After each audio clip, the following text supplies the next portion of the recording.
Na kwa hivyo siku ya leo nataka niweze kuleta neno la Bwana, na nitakuwa nazungumzia aina tofauti tofauti za maombi. Aina tofauti tofauti za nini? Za maombi. So nitakuwa nafundisha ama nazungumzia kuhusu hayo mambo.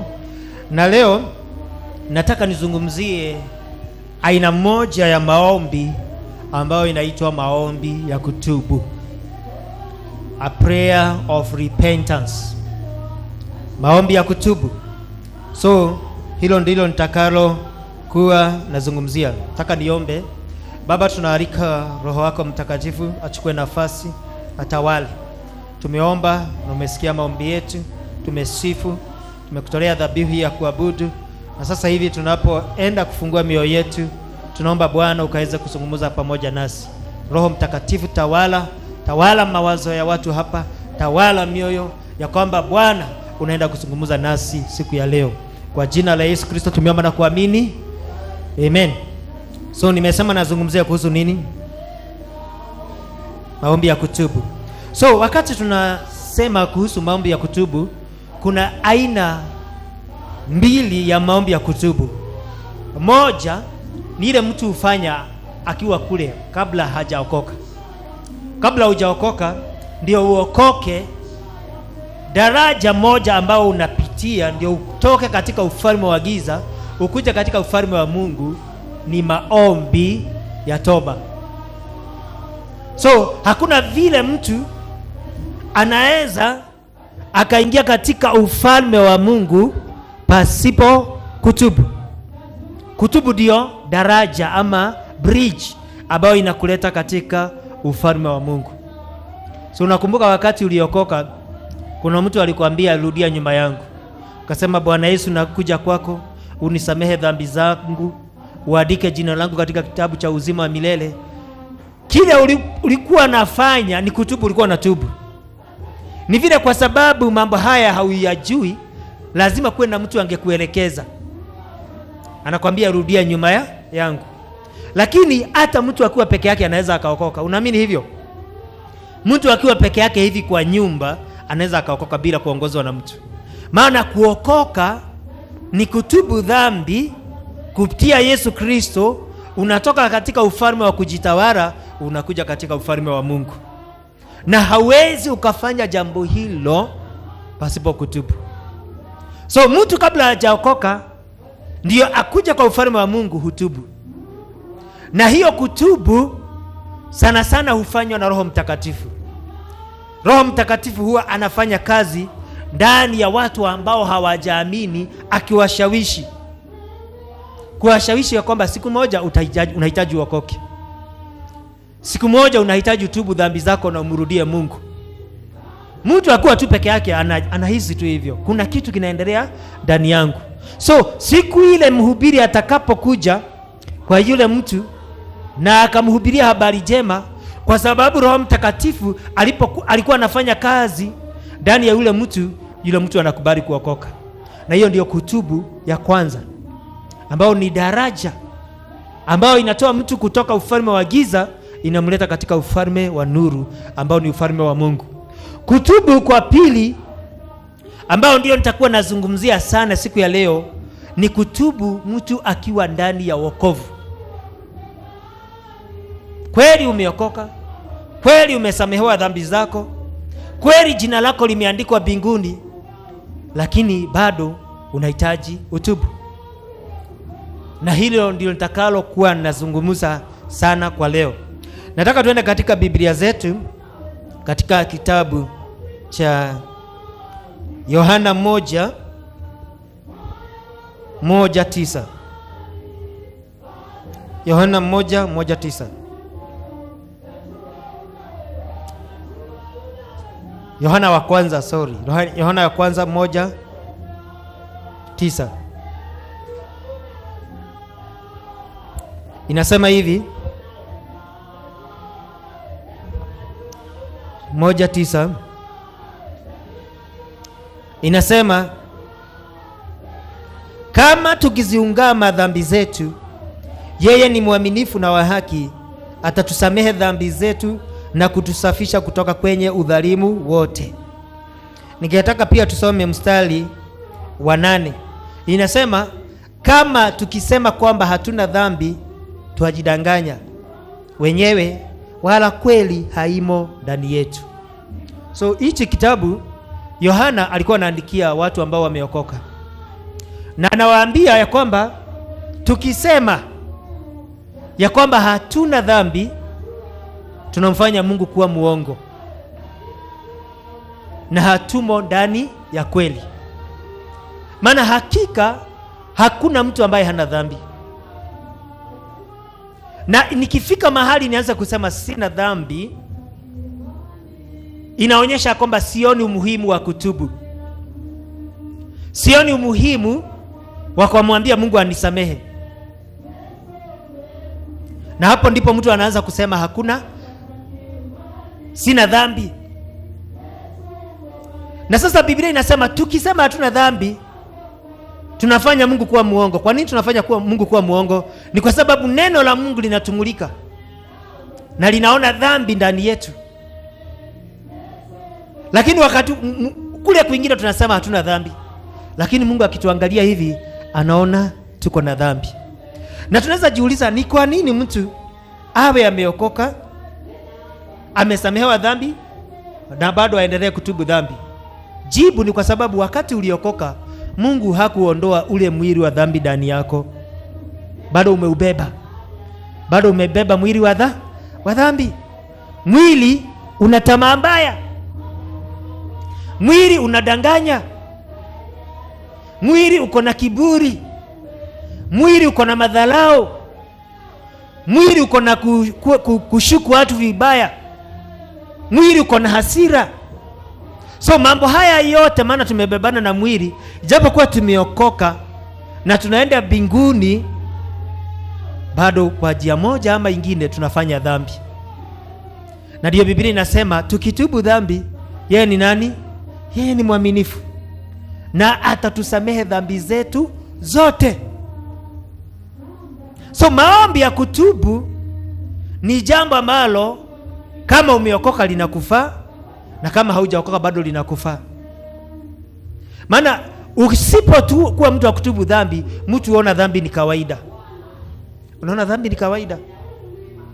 Kwa mfano, ukiwa na rafiki yako, ukizoea kumkosea na huoni haja ya kuomba msamaha, utaendelea hivyo na mwishowe utadhani ni kawaida tu. Utadhani ni kawaida kuongea vibaya. Utadhani ni kawaida kumdanganya. Kwa sababu wewe hauoni uzito hiyo dhambi. Lakini ukijifunza, huyo mwenzako ambaye mnaishi na yeye ukimkosea, unasema nisamehe, nimekosea, inakufanya area yako ya kuona dhambi inakuwa juu sana kuliko yule mtu anafanya tu na haoni kitu amefanya. Na hiyo ndio Mungu anataka. Mara nyingi tunakuwa tunatubu kwa sababu maadamu tunatubu tunaona uzito wa dhambi ndani yetu. Tusipotubu hatuoni, tunaona tu ni kawaida. Unaanza kusema hata Mungu ataelewa. Ataelewa. Kwa sababu wewe unaona ni kawaida. Hiyo dhambi unakaa ukirudia. So tunasema Mungu anataka tuwe watu wa kutubu dhambi zetu hata kama tumeokoka. Na ni vizuri kwanza kuelewa kutubu ni nini. Kutubu dhambi ni nini? Kutubu dhambi sio kusema tu nisamehe. Maana mtu anaweza akasema nisamehe kama hamaanishi, ama kama anataka kuepuka hukumu ama kuadhibiwa. So kusema tu nisamehe, hiyo sio kutubu. Kutubu ni kusema nisamehe, lakini uko na nia ya kutorudia kile ulifanya. Ama kwa lugha nyingine unajuta ulifanya kile kitendo ulichokifanya. Inakuumiza ya kwamba ulifanya kile ulichokifanya. So unaenda kuomba msamaha. Na kwa hivyo uko na nia, sitaki kurudia kile kitu nilifanya. Hiyo ndio kutubu. Kwa lugha nyingine kutubu ni kubadilisha mawazo kuhusu jambo fulani. Nilikuwa nafurahia kufanya hiki kitu lakini sasa sikufurahii. Nimebadilisha mawazo. Hiyo ndio kutubu. Ya kwamba nilikuwa nafanya dhambi lakini sasa ninabadilisha mawazo, maana nimeona imekuwa ikimuumiza Mungu aliyeniumba na hataki nifanye jambo hili, lakini naendelea kulifanya. Unafika mahali unajuta, unaenda unamwambia Mungu nisamehe, na unisaidie kutoendelea kufanya jambo hili. Hiyo ndio maana ya kutubu. So huwezi ukatubu na huna nia ya kubadilika. Hebu uliza mwenzako, uko na nia ya kubadilika? Uko na nia ya kubadilika? Amen, ako nayo.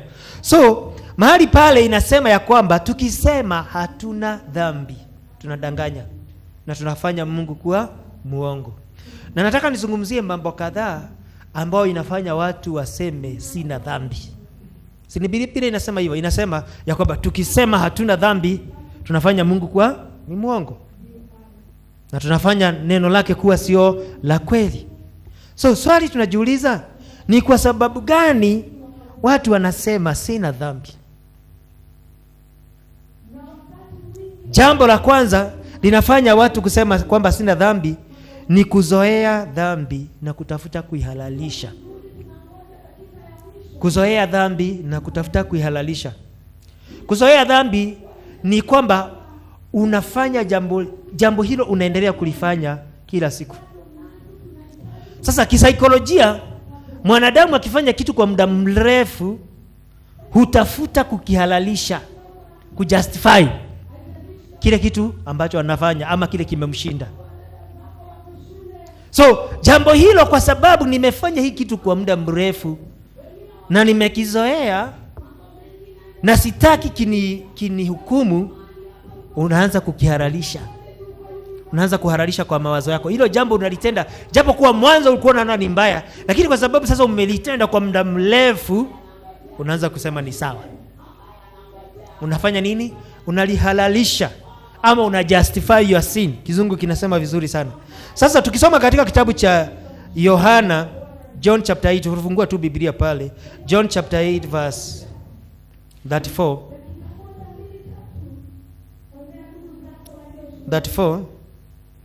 inasema hivi, Yesu akajibu, amini amini nawaambia, kila atendaye dhambi ni mtumwa wa dhambi. Amini amini nawaambia, kila atendaye dhambi ni mtumwa wa nini? Mtumwa wa nini? Wa dhambi. So ukitenda dhambi muda mrefu sana, inakufanya kuwa mtumwa wake. Hiyo dhambi inaingia kwa msururu wa maisha yako, baka unaanza kuona ni kawaida tu. Hicho kitendo unafanya unaona tu ni kawaida. Sasa hiyo ni ishara ya kwamba dhambi ishakufanya mtumwa. Maana unairudia. Yesu anasema kila atendaye dhambi ni mtumwa wa dhambi. Dhambi imeshakukamata, imeshakuwa mkubwa wako, inakutawala. Mara nyingi ukizoea kitu kwa muda mrefu, kinakufanya mtumwa. Watu wakijifunza kama ni kuvuta sigara, mtu aanza kama ni kamchezo tu. Unaona pengine kuna mjomba wako huwa anavuta sigara, unaona akifanya vizuri sana, unaona akivuta moshi hivi anatoa. Sasa wewe ukiwa mtoto mdogo unatamani jambo hilo, unaenda kwa rafiki yako ama sio rafiki yako, unatafuta majani kule nje, unatafuta karatasi unafunga, unaakisha, unavuta. Sasa unafanya hivyo kwa sababu uliona mtu mwingine akifanya. Unafanya leo mara moja, kesho unafanya mara moja. Ukiendelea hivyo kurudia hiyo kitu, mwishowe kinakuwa ni tabia yako na kinakufanya nini? Mtumwa.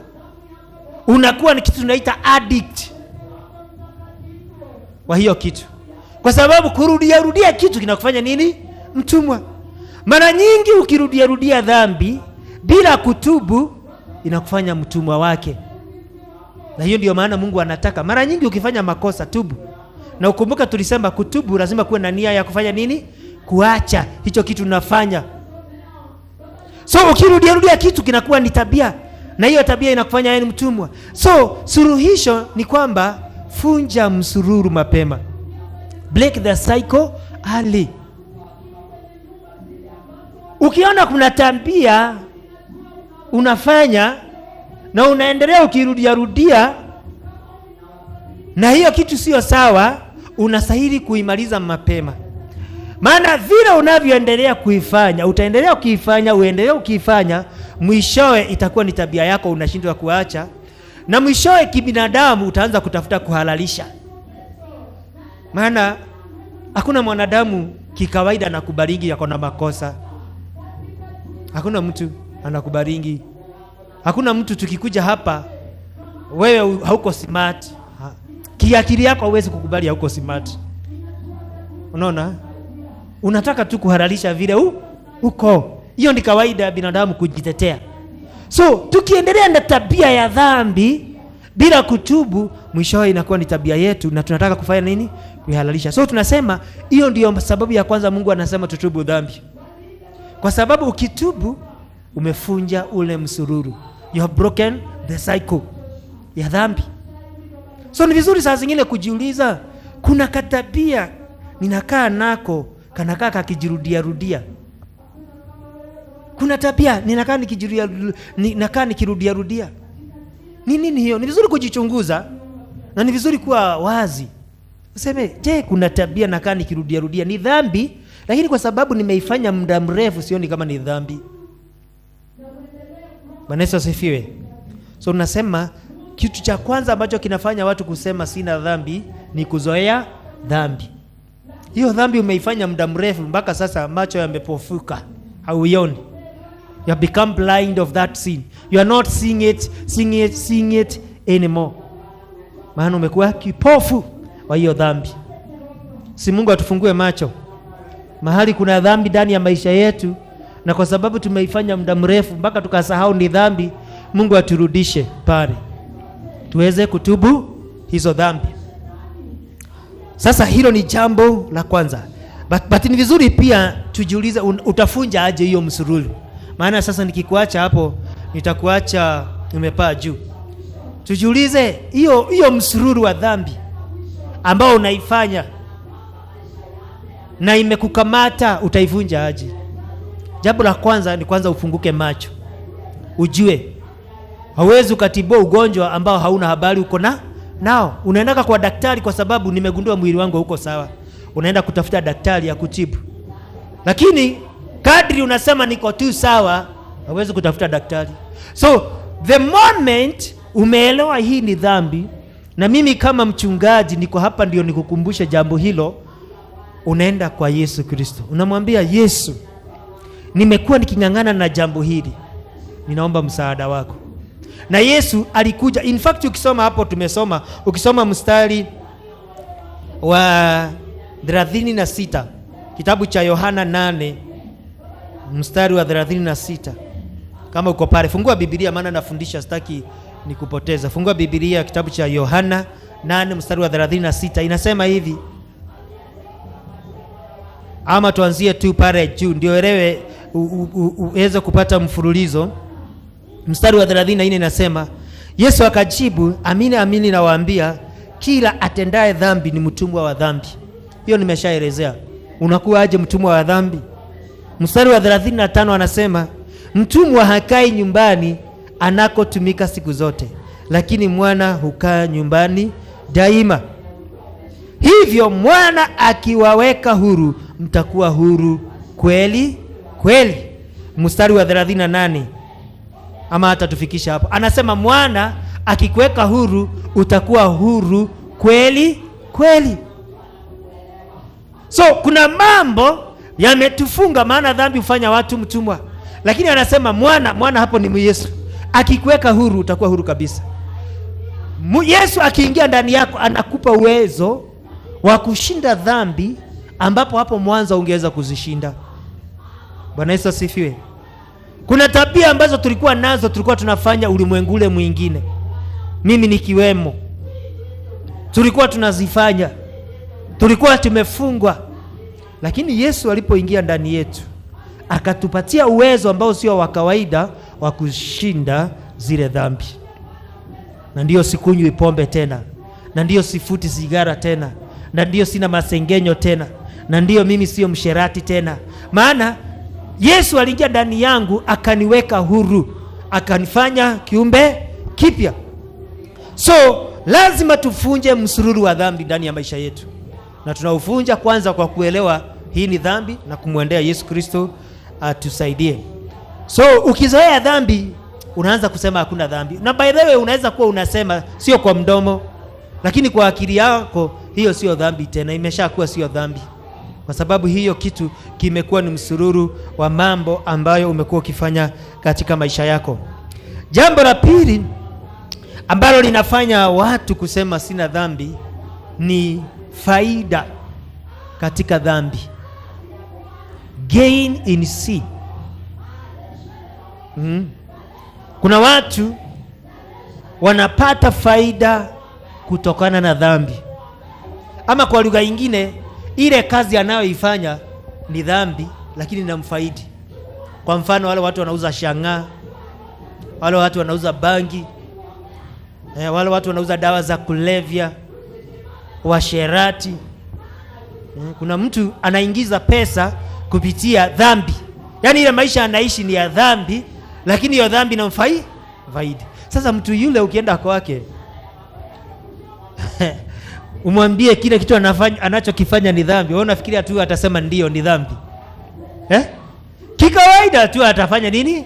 Atajitetea, atasema Mungu aliumba mimea yote na bangi ni mumea. Ukiongea kuhusu pombe anakwambia Yesu mwenyewe aligeuza divai, maji kakuwa pombe. Ukiongea kuhusu usherati anakwambia kuna mwanamke kwa Biblia alikuwa anaitwa Rahab, na alikuwa ni msherati. So maana wakati wowote dhambi inakufaidi kibinadamu utaitetea tu, na ndiyo Yohana anasema tukisema hatuna dhambi tunafanya Mungu kuwa nani? Muongo, na tunafanya neno lake kuwa sio la kweli. Na ninakwambia sababu nyingine inafanya mtu aseme hakuna dhambi ni faida ya dhambi. So utaweza aje kuepuka mtego wa faida ya dhambi? Na njia moja ya kuepuka mtego wa faida ya dhambi ni kukuwa tayari kulipa gharama ya dhambi ya wokovu. Ni kukuwa tayari kulipa gharama ya kumfuata Kristo. Unaelewa vile ninavyosema? Ndio uweze kushinda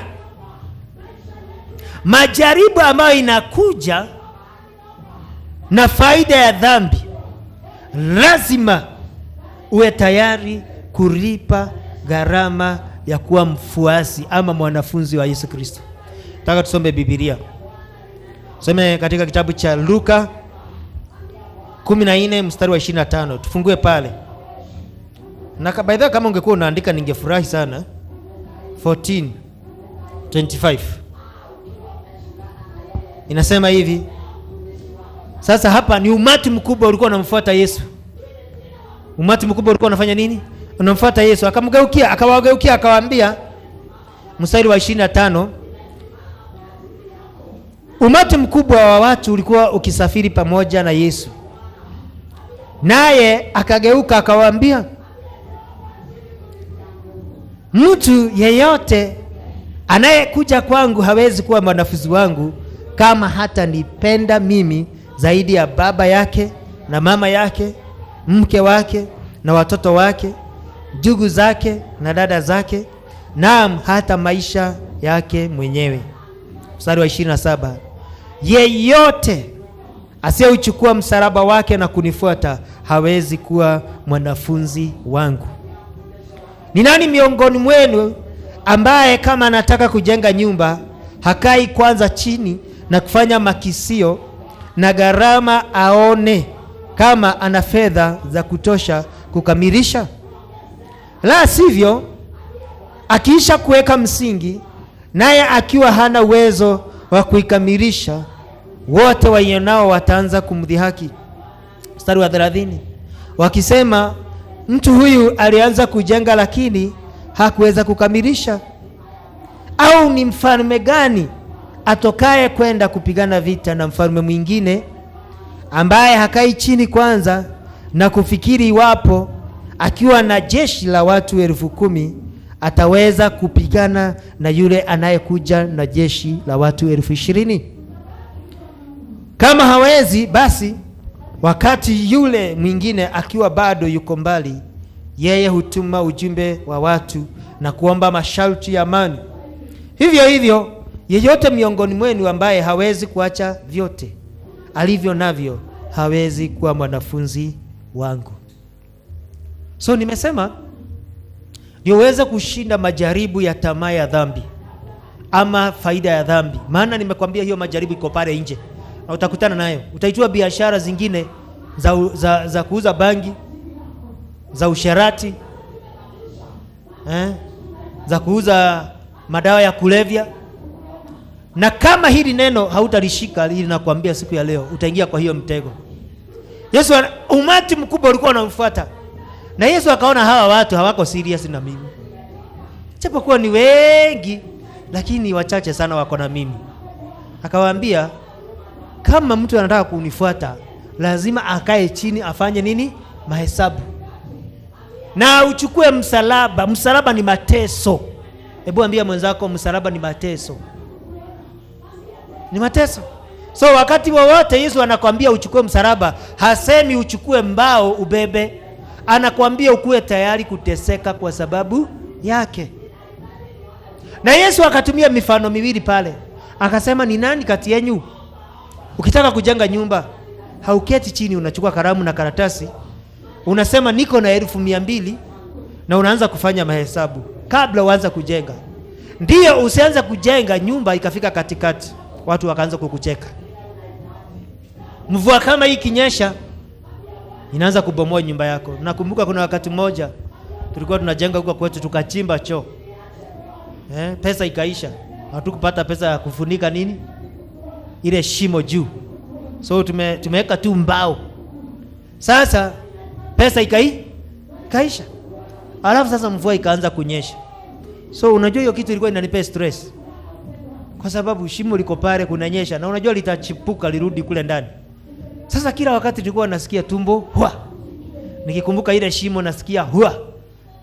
Kwa sababu gani? Pengine nilianza kujenga bila kufanya nini? Makisio. Sikugusia ni pesa ngapi zinahitajika kujenga hicho mpaka imalizike. Yesu anasema ukianza kumfuata ukaeti chini na ukue tayari kulipa gharama ya wokovu. Akasema ni mfalme yupi ambaye anaenda vitani, anaenda kupigana na jeshi la watu 10,000. Anaenda kupigana na jeshi la watu 20,000. Na yeye ako na watu 10,000. Ambaye haketi chini na kufanya mahesabu. Aone kwamba nikienda kupigana hii vita, huyu mfalme ako na jeshi la watu 20,000. Na mimi niko na jeshi la watu 10,000. Tutaweza? Ama tunaenda kukufa tu? Anaketi chini anafanya mahesabu. Na Yesu anasema akishafanya mahesabu, anajua tukienda hii vita tutashindwa. Anatuma ujumbe wa amani kwa ule mfalme mwingine. Anamuuliza, ungetaka aje tupatane? Maana amefanya nini? Mahesabu. So tunasema hivi, kama unataka kushinda tamaa ya dhambi ama faida ya dhambi ama pesa za dhambi, ukuwe tayari kulipa gharama ya wokovu. Ukuwe tayari kuteseka kwa sababu ya kumfuata Yesu Kristo. Hebu uliza mwenzako, uko tayari kuteseka kwa sababu ya kumfuata Yesu Kristo? Mwambie masomo leo iko namna hiyo. Are you ready to suffer for Christ? Maana usipofanya hivyo hautamfuata. Utadanganywa na shilingi 2, utadanganywa na chips, utadanganywa na vitu kama hizi. Hautaweza kulipa gharama ya kufuata Yesu Kristo. Na wakati mwingine tunaogopa kulipa gharama ya wokovu. Na unajua ni kwa sababu gani tunaogopa kulipa gharama ya wokovu? Ni kwa sababu hatujui kile tunachokipigania. Hatujui dhamani ya kile ambacho tunalipa gharama kukifuata. Kwa mfano, kwa nini mtu anajenga nyumba? Unajenga nyumba kwa sababu unaendelea, uko na pesa. That's why unaketi chini unafanya mahesabu ya kujenga nyumba. Kwa nini mfalme anaenda vitani? Kwa sababu kuna vitu anataka kulinda zake. So wakati mwingine tunaambiwa tulipe gharama ya wokovu, tunaona ni ngumu sana, ni kwa sababu hatujui ni nani tunayemfuata. Ukijua gharama ya wokovu, utakuwa tayari kulipa chochote ili kubaki na huo wokovu. Lakini kama hujui dhamani ya wokovu, utaacha wokovu kwa chochote kile. Bwana Yesu asifiwe. Utaacha wokovu kwa chochote kile. So lazima Mungu atusaidie tujue thamani ya wokovu. Maana tukijua thamani ya wokovu hatutaogopa kulipa gharama ya wokovu. Amen. Na kuna faida kadhaa ambazo hukuja na wokovu, ama hukuja na kufuata kutubu dhambi zetu. Moja hapo ni freedom. Freedom. Wakati umetubu dhambi unakuwa na freedom, uhuru.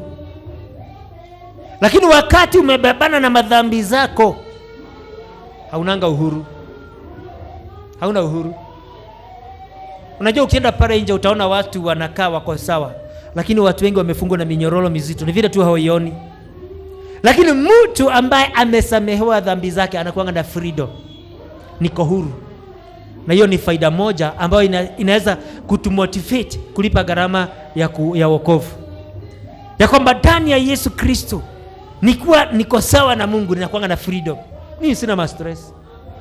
Mimi sina mambo ambayo yananisukuma na kunisumbua. Niko na freedom. Kitu kingine faida ya wokovu ni amani.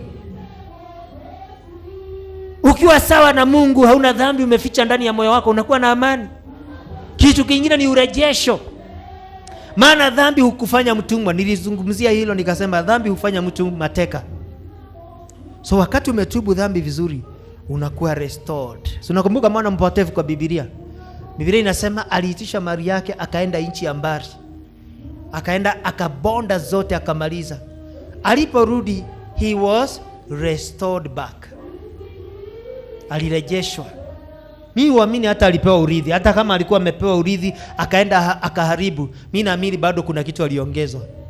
Maana ni urejesho. Kutubu dhambi huleta urejesho. Unapata kuna vitu umepoteza kwa sababu ya kuishi maisha ya dhambi. Wakati umetubu, Mungu anaanza kuzirejesha. Anaanza kurejesha katika maisha yako. Kitu kingine faida ya kutubu dhambi ni breakthrough. Unapata kwa sababu tunaishi maisha ya dhambi, tumeishi kujibeba. Kujibeba kila chochote unacho, lazima ukifanyie kazi kwa bidii sana, lazima utumie ujaja mwingi sana, lazima utumie ukora mwingi sana, lazima uibe mabilioni, lazima uue watu ndio ufanikiwe. Lakini ukirejea kwa Mungu, Mungu anaanza kukupatia breakthrough, amba upenyo ndani yake. Unaanza kuona mambo yanaanza kuenda vizuri ndani ya maisha yako ukiwa ndani ya Mungu. Lakini wakati tuko kule huwa tunajibeba sisi wenyewe. Maisha yetu inakuanga hapa na ujanja wetu na ukora wetu. So faida hii ya kutubu inaweza kutusaidia kulipa gharama ya kuachilia vitu ambavyo ni faida lakini inakuja na dhambi. Unashika vile ninavyosema? Kuna vitu ambavyo tuko navyo lakini ndivyo tuzipate lazima tufanye dhambi. Na hiyo inafanya tuanze kuona ni kama hatuna dhambi ama tuanze kutetea hiyo dhambi. Nikakwambia ndio uache hiyo kitu, lakini lazima uwe tayari kuiachilia, kulipa gharama. Lakini sasa ndio ulipe gharama, lazima ujue kwa nini unalipa hiyo gharama. Na nimeshakutamkia mambo ambayo mtu hupata wakati anatubu dhambi zake. Kitu kingine ambacho kinafanya mtu kusema hana dhambi ni kiburi cha dini. Kiburi cha dini ama kwa kizungu religious pride.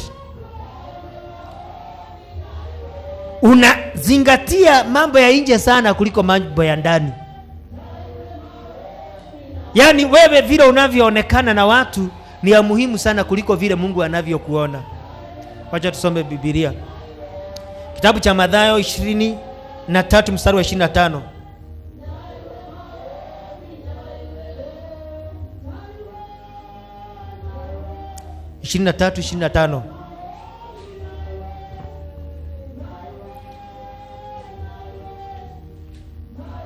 Mathayo 23:25 hadi 26.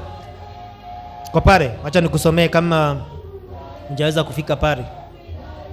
Inasema, ole wenu walimu wa sheria na Mafarisayo, ninyi wanafiki, kwa maana mnasafisha kikombe na sahani kwa nje, lakini ndani mmejaa unyang'anyi na kutokuwa na kiasi. Mstari wa 26, ewe Farisayo kipofu, safisha ndani ya kikombe na sahani kwanza, ndipo nje itakuwa safi pia. Mstari wa 27, ole wenu walimu wa sheria na Mafarisayo, ninyi wanafiki, mnafanana na makaburi yanayopakwa choka, ambayo yanapendeza kwa nje, lakini ndani yamejaa mifupa ya wafu na kila aina ya uchafu. Bwana Yesu asifiwe. Yesu anaongelesha hapa watu wawili, anasema ni walimu wa sheria na Mafarisayo. Mafarisayo walikuwa ni watu wa dini, na anawaambia wao kikombe kama hiki wanaosha upande wa nje. So I hope hakikuwa namna hii, hakikuwa transparent namna hii. So vikombe vyao walikuwa wanaosha wapi? Nje, lakini ndani kimejaa nini? Uchafu. Haya, sahani wanaosha nje, ndani imejaa nini? Uchafu. Unajua ni kwa sababu gani walikuwa wanafanya namna hiyo? Ni kwa sababu watu wanaona. Maana wakati ule vikombe vilikuwa vinatumiwa kama kurembesha ama masahani.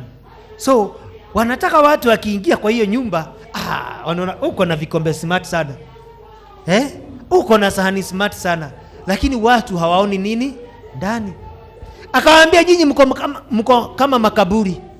Makaburi ukiangalia nje pale pamerembeshwa vizuri sana, lakini ndani kumejaa wavu, harufu mbaya na wadudu.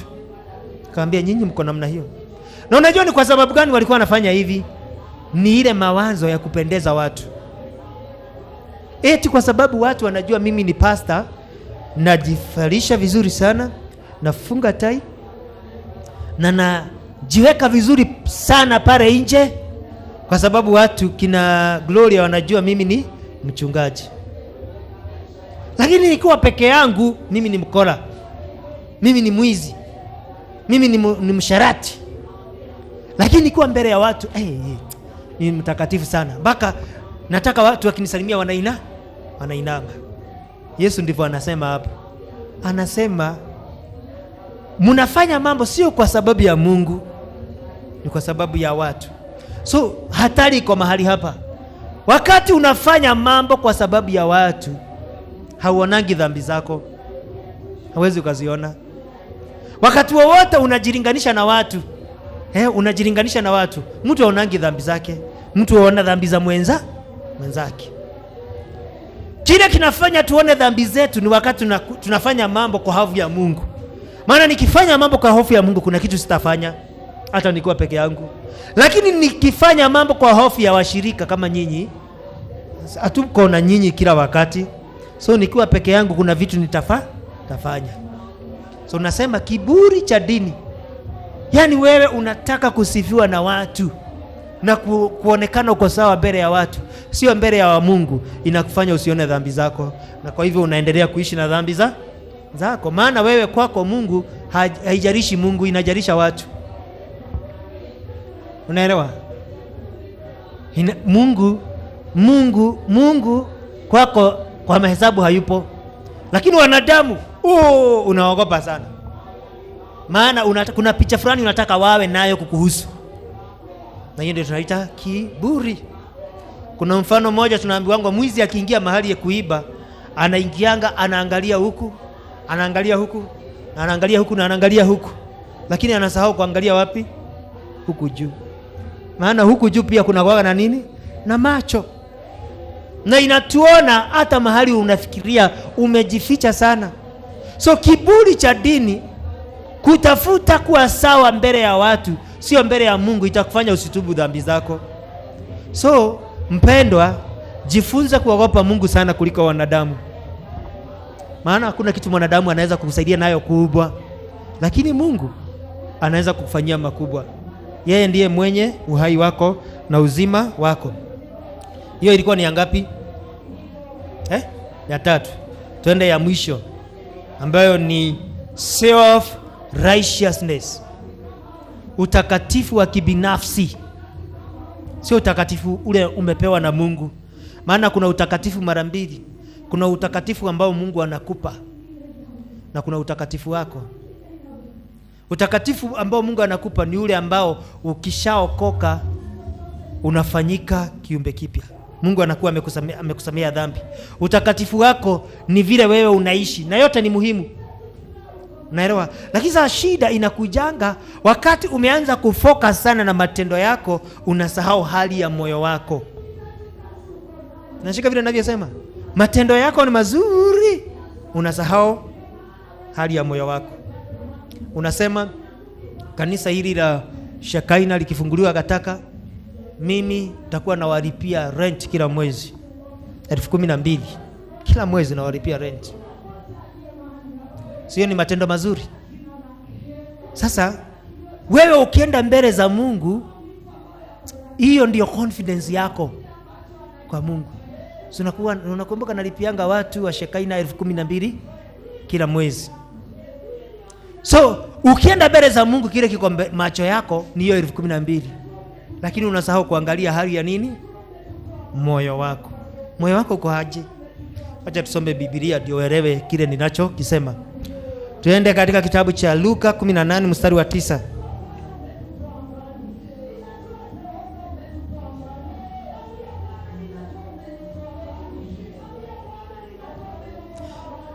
Sorry, 18 mstari wa 9 ya. 18, Luke 18 verse 9.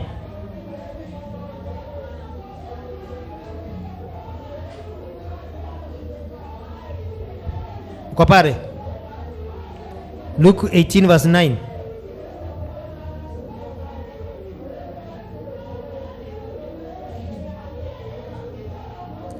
Inasema, Yesu akatoa mfano huu kwa wale waliojiamini kuwa wao ni wenye haki na kuwadharau wengine. Watu wawili walikwenda hekaluni kusali. Mmoja wao alikuwa Farisayo na mwingine alikuwa mtoza ushuru. Yule Farisayo akasimama akasali hivi na kuomba kwake mwenyewe, Mungu nakushukuru kwa sababu mimi si kama watu wengine ambao ni wanyang'anyi, wadhalimu na wazinzi, wala kama huyu mtoza ushuru. Mimi nafunga mara 2 kwa juma na natoa sehemu ya 10 ya mapato yangu.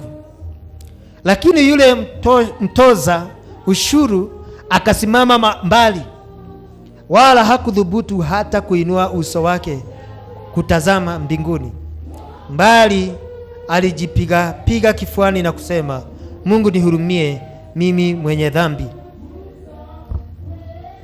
Mungu mimi mwenye dhambi. Sorry, imetoka hapa. Nihurumie, sorry. So hata nimeshaelewa, nyinyi najua mmeshasoma. Sasa Biblia hapa inaongelea kuhusu watu wawili wameenda katika hekaluni kuomba. Sasa hapa kuna Mfarisayo. Mfarisayo nilikwambia alikuwa ni watu wa dini. Anaenda mbele za Mungu, anaanza kumkumbusha Mungu ni kama amesahau matendo yake. Anamwambia Mungu, mimi sio mdhalimu, mimi sio mnyang'anyi, mimi hufunga na kuomba siku 2 kwa wiki, mimi hutoa fungo la 10 kwa kila kitu niko nacho. Unaelewa? So yeye confidence yake kwa Mungu ni kwa sababu ya ile mambo amefanya. Lakini isitoshe anajilinganisha, anasema mimi sio kama yule. So wakati wowote tumeanza kutoa ujasiri wetu kwa msamaha wa Mungu, tukaanza kuweka kwa matendo yetu, hatutatubu dhambi zetu. Maana sasa mtazamo hautakuwa kwetu sisi, utakuwa kwa vitu. Unaelewa? Wewe unafikiria Mungu anakupatia vitu kwa sababu ya bidii yako ama kwa sababu ya yale matendo mazuri umefanya. Lakini Mungu ijapokuwa anataka tuwe na hayo matendo mazuri, Mungu anajishughulisha sana na mioyo yetu ilivyo kuliko vitu. Ni kweli naweza kuja na mamilioni ya pesa mbele za Mungu, naweza kuwa hata ninafunga sana, naweza kuwa hata ninawasaidia wajane sana, lakini hali ya moyo wako ni ya muhimu sana kwa Mungu kuliko hayo matendo. So usije ukafikiria matendo yako mazuri yatachukua nafasi ya hali ya moyo wako kwa mbele za Mungu. Na wakati umefanya hivyo, inakufanyanga usitubu dhambi ama usione dhambi zako. Kama sasa huyu Mfarisayo haoni ya kwamba amejaa mashindano, ya kwamba amejaa kiburi, ya kwamba amejaa dharau, maana anadharau mwenzake. Yeye anaona mimi nafunganga. Kufunga ni vibaya, sio vibaya. Mimi natoa fungu la 10, kutoa fungu la 10 ni vibaya, sio vibaya. Mimi sio mnyang'anyi, kunyang'anya watu ni mbaya. So yale mambo yote alikuwa anafanya ni sawa, lakini moyo wake umejaa kiburi na kutotubu. Na ndio Yesu alisema hao watu wawili walipoenda nyumbani, huyu mtoza ushuru alienda nyumbani akiwa amehesabiwa haki na Mungu kuliko Mfarisayo. Maana Biblia inasema yeye alienda mbele za Mungu akajipiga kifua, akasema, Mungu nihurumie mimi mwenye dhambi. Yeye aliangalia moyo wake. So ni swali tunastahili kujiuliza, wakati naenda mbele za Mungu nafunikanga maovu ya moyo wangu na yale mambo mazuri namfanyia Mungu? Maana ukifanya hivyo hautatubu dhambi. Na ile andiko tulisoma mwanzo kusema sina dhambi litatimia kwa maisha yako. Utaanza kuona una dhambi, maana wewe unajuanga ni zile vitu namfanyianga Mungu zinamfunika macho, haoni. Unaona, zimemfunika macho, haoni hali ya moyo wangu. Lakini Mungu anaona hali ya mioyo yetu sana. In fact Biblia inasema macho, kitonga kitabu cha Methali, Proverbs, inasema macho ya Mungu yanazunguka ulimwengu wote, yakimchunguza mwema na mbaya. Yaani macho ya Mungu inazunguka ulimwengu wote yakimchunguza mtu mwema na mbaya. So tunasema ya kwamba usiruhusu matendo yako mazuri ichukue nafasi ya kuangalia moyo wako. Na tunasema matendo mazuri pia ni Mungu anataka tuwe nayo. Maana pia anasema wacha matendo yako mazuri yaonekane na watu wamsifu Mungu. So Mungu si ati anasema tusikuwe na matendo mazuri, anasema tukue nayo, lakini pia tuzingatia hali ya mioyo yetu zaidi kuliko hayo matendo. Bwana Yesu asifiwe. Mnanishika? Amen. So nikimalizia nataka niseme hivi, Mungu siku zote atusaidie kuangalia hali ya mioyo yetu. Maana hiyo ndio huleta kutubu kwa kweli. Kutubu kwa kweli hukuja wakati ninajichungusha. The moment I'm searching myself, ninajichunguza, hapo ndipo utubu wa kweli hukuja. Lakini kama sijiangalii, niko na kashida. Ndio mtu mwingine akasema wanaume huwa hawajiangalii kwa kioo sana. Hawajiangalii kwa kioo sana. Lakini pia ukiangalia wanaume wengi wale hawajiangalii kwa kioo, wanakuwa na shida. Unaona? Wanakuwa na shida. Maana the moment umejiangalia kwa kioo ndio unagundua haya. Siku hizi ninaachilia nywele sana. Unajirekebisha. So tunasema Mungu atusaidie tuwe watu wa kujichunguza. Maana the moment umeelewa shida ni hii, kuna uwezekano mkubwa sana uweze kuishinda.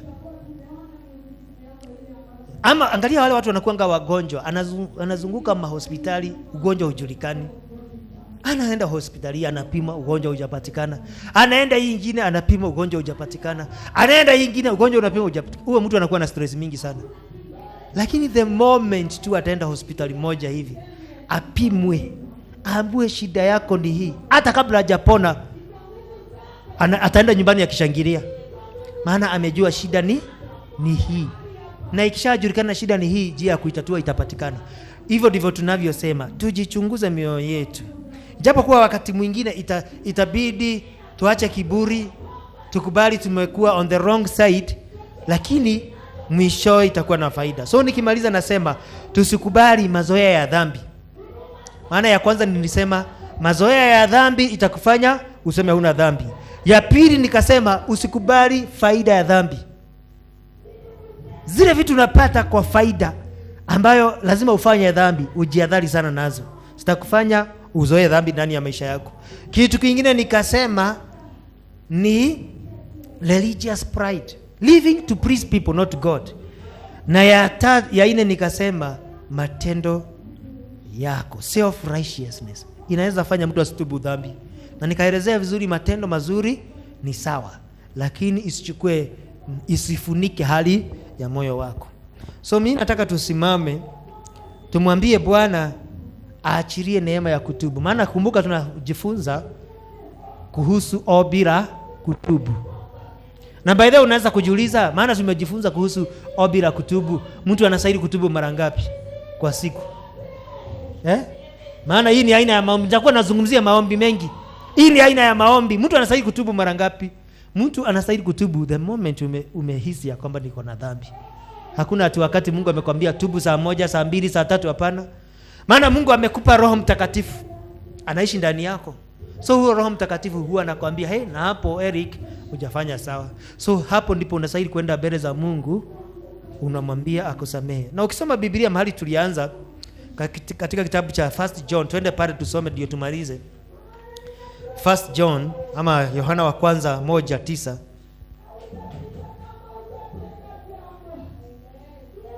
Twende pale 1 John Yohana wa kwanza 1:9.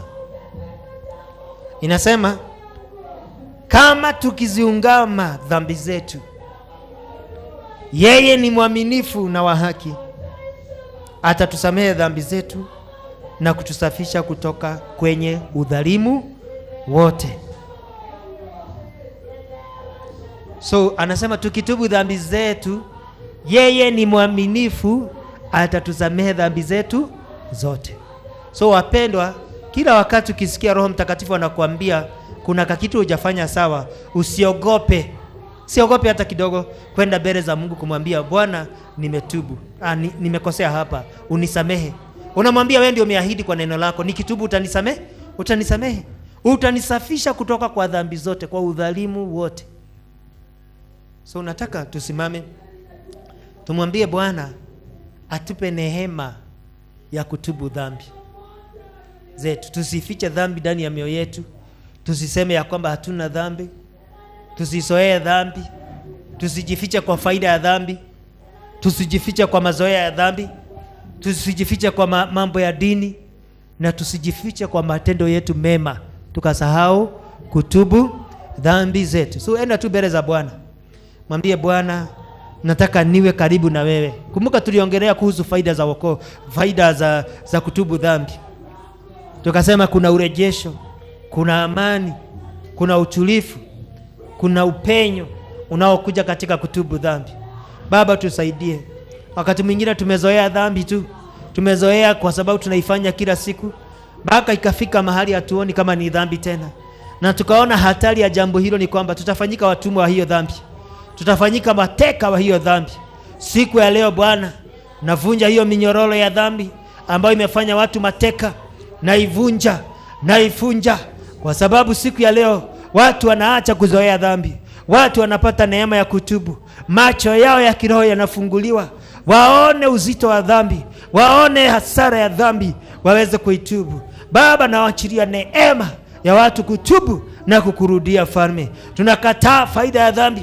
Wakati mwingine kuna mambo ambayo tunafanya yanatuletea faida, lakini ni dhambi, na hiyo dhambi inatufanya mateka, imetufunga na inatufungia baraka zetu, na inafanya tusiwe na mahusiano mema na Mungu. Siku ya leo tumejifunza tukue tayari kulipa gharama ya wokovu, na mimi hiyo neema na achiria ya watu kuwa tayari kulipa gharama ya wokovu. Kama vile tumesema, mtu akijenga nyumba huketi chini kwanza na kufanya mahesabu aone kama ataweza kumaliza. Hivyo na sisi tumeketi chini, tumefanya mahesabu na tumeona wokovu ni wa faida, na tuko tayari kulipa gharama ya wokovu.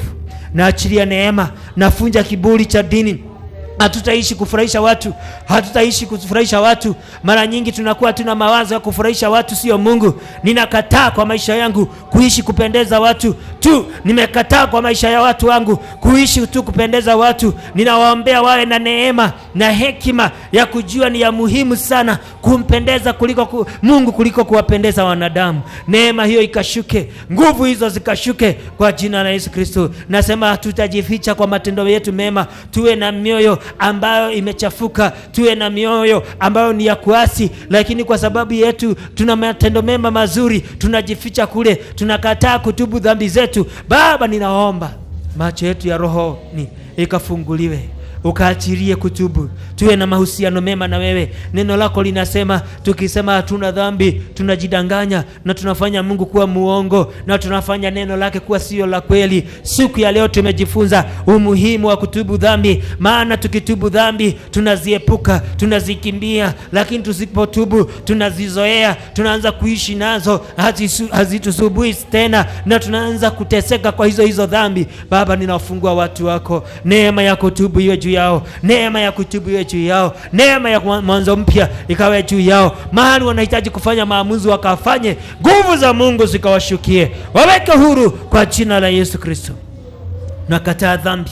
Kuna dhambi zingine hata zinaleta magonjwa. Baba, ukatusaidie kutubu tukaziache Falme. Kuna dhambi zingine hata zinaleta laana. Baba, ukatusaidie kutubu kuziacha. Kuna dhambi zingine hata zinaleta zinaweka watu kwenye shimo. Baba, ukatusaidie kuzitubu na kuziacha, tusiingie kwa mateso na shida. Asante kwa sababu ya neno lako Baba, ukakumbuke watu wako, ukawabariki. Aliyekuja hapa akiwa na hitaji, anakuhitaji kwa sehemu fulani, anakuhitaji kwa kazi yake, anakuhitaji kwa biashara yake, anakuhitaji kwa maisha yake, kwa moyo wake, kwa mwili wake, na achilia neema hicho kitu anachokihitaji kutoka kwako, hicho kilio chake, hiyo maombi yake ambayo amekuja nayo katika nyumba yako. Bwana akapokee, akapone, ukamuinulie, ukamfungulie milango kwa jina la Yesu Kristo. Tunabarikisha watu wote Falme ambao tunashiriki pamoja na wao. Bwana, wakapokee baraka yako na neema yako, na ni kwa jina la Yesu Kristo Baba tumeomba na kuamini.